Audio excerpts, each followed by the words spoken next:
blessed this holiday between family and friends. I've been eating a lot, so I had a wonderful Thanksgiving. And for those in my international friends who do not celebrate the holiday, I hope you had a very wonderful and peaceful day. The holiday is about um, taking a moment and giving thanks for those things that you do have, despite of your situations. And that's actually something. Thanksgiving is every day, minus the food. We never can eat that much, all the time. But Thanksgiving is every day, and I hope everyone walks away with that. You really don't have to celebrate the holiday on that day, but it's about taking a moment and thanking God for everything that you have. And one of the things I'm thankful for, besides my family and my friends who came over and just, threw down for me in the kitchen, and brought plates over later. But it's for this webcast and this video camera and all this all this technology. I actually do all my webcams from one spot. With the health issues that I'm dealing with and the pain that I'm dealing with. I really can't get around. So, I'm very thankful that I can just put this computer on my lap and talk to you. And I also do the radio show in the same manner.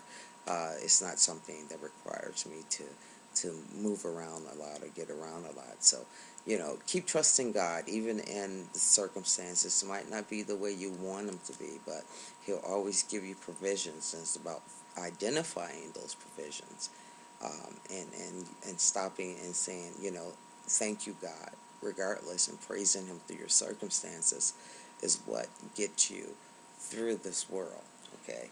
And excuse me, this medication makes you dehydrated. Hold on.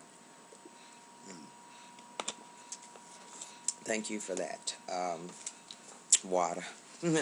Okay, so that gets us back into the book of Daniel, because we're going to finish it up this week so we can start talking about the Christ's birthday, which is Christmas. I'm not going to debate of what day that is. That's the actual date and all of that stuff. The fact of the matter is we all celebrate our birthday. I know I celebrate my birthday, so I'm going to celebrate Christ's birthday with just as much zealous.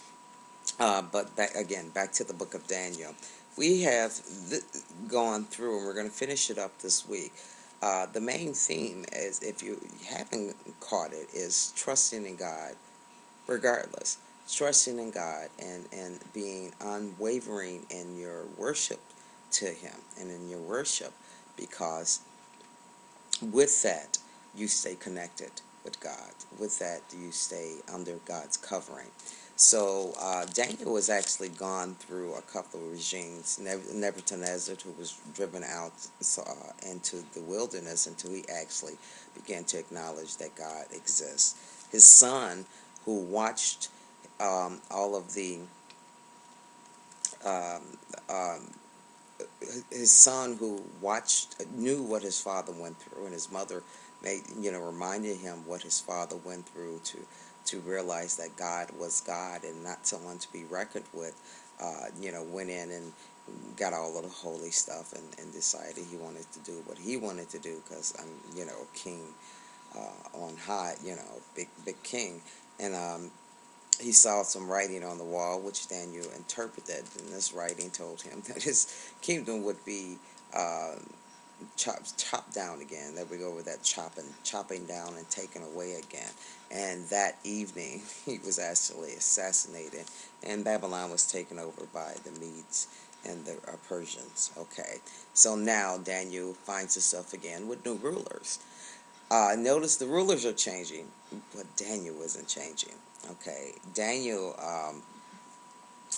Darius is who began to rule over Babylon after King Nebuchadnezzar's son, Balthazar. My uncle told me the right pronunciation, and I forgot it already, so excuse me.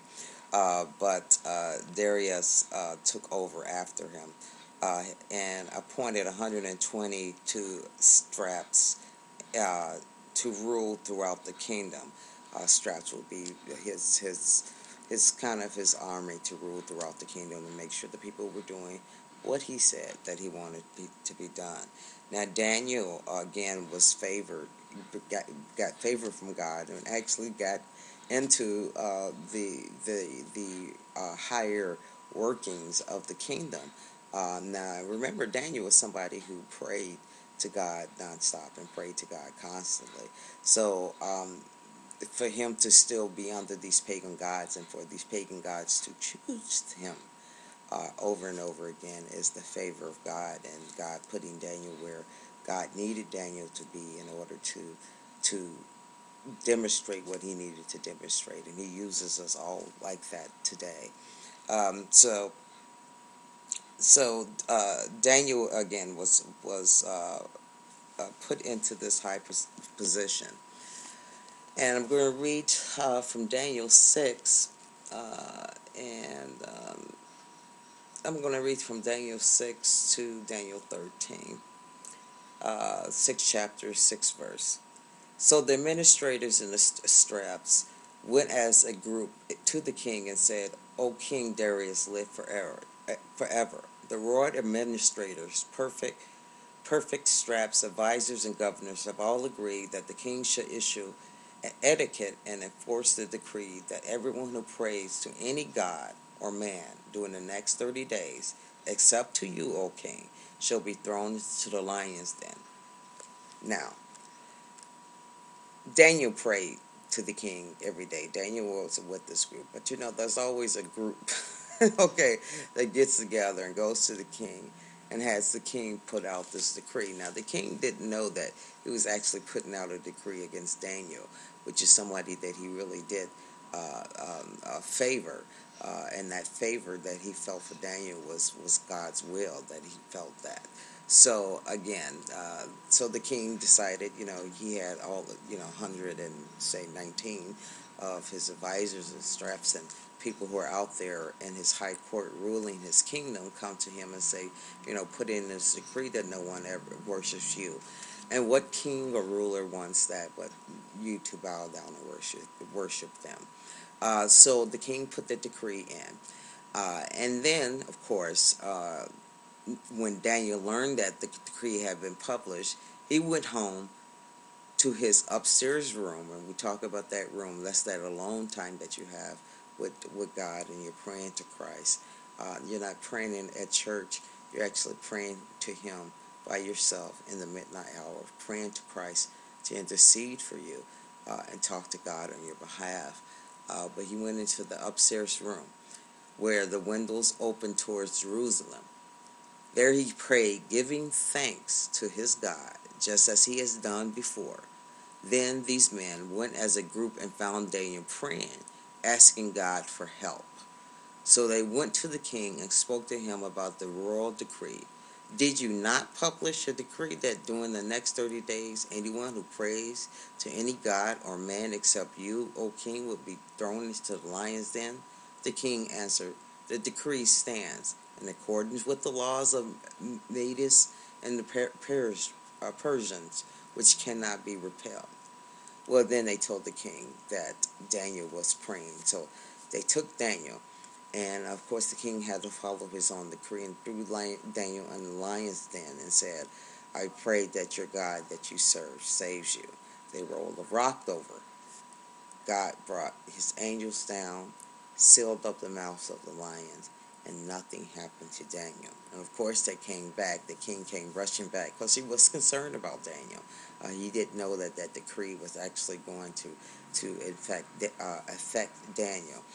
And when they rolled back the rock, they called and Darius called out Daniel's name, and Daniel came walking out, and he said God sent the angel, and he closed the mouths of the lions. Now, the administrators that sent that did this were actually thrown into the lion's den at the command of the king, and there the lions ripped them to pieces. So that is pretty much the story of that. We're going to come back because the king does uh, uh, make a new decree, for he is the living God. This is the new decree. I issue a decree that every part of my kingdom people must fear and reverence the God of Daniel, for he is the living God. His kingdom will not be destroyed. His dominion will never end. He rescues and he saves. He performs signs and wonders in the heavens and in the earth.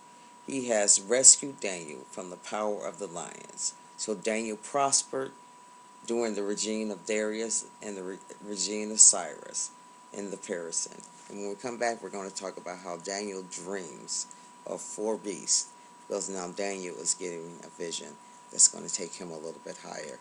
Everyone be blessed. Have a wonderful day. Sister Poochie is out. Talk to you later. Have a wonderful day, everyone.